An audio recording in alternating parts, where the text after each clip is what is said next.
a trash can for our studio. After stretching the entire place, I couldn't lay my hands on a white trash can. Only this green one is absolutely beautiful, but we need it to fit into our color theming thing.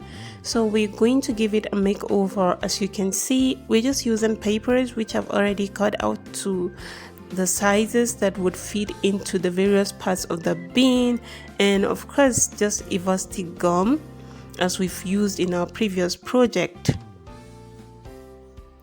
Yeah, and this bean has two parts of it. As you know, it is a smart bean, so we're starting with this inner part of it. We ain't covering everything. We ain't covering the back part, only this front side, and even the lower part would be inside the other part, so we wouldn't need to touch it.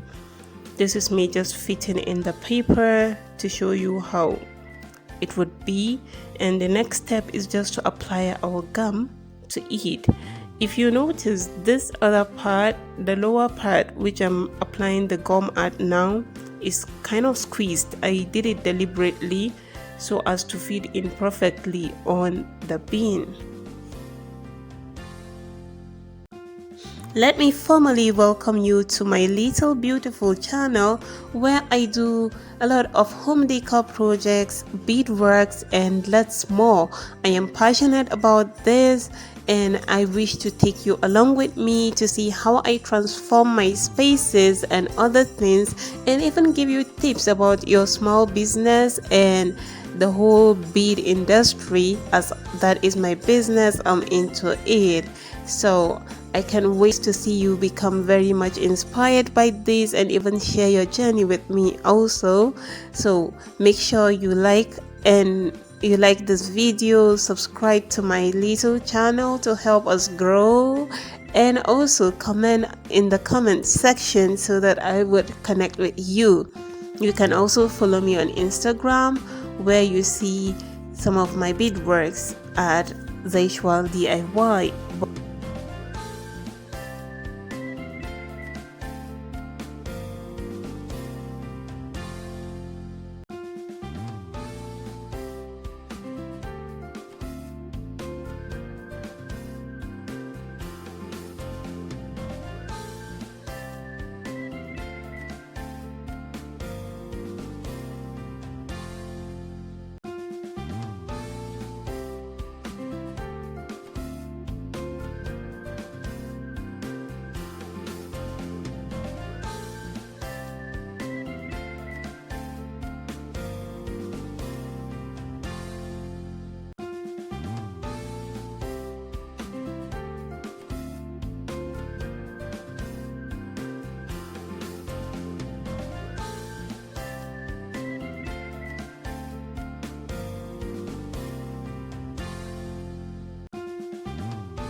And now, so as to make this part of the bean fit into the second part nicely, we are making a slit, and as you can see, is a neat slit that wouldn't even show.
Don't forget to like this video, subscribe to this channel, share it with your friends and family, and I will see you in our next video. Bye.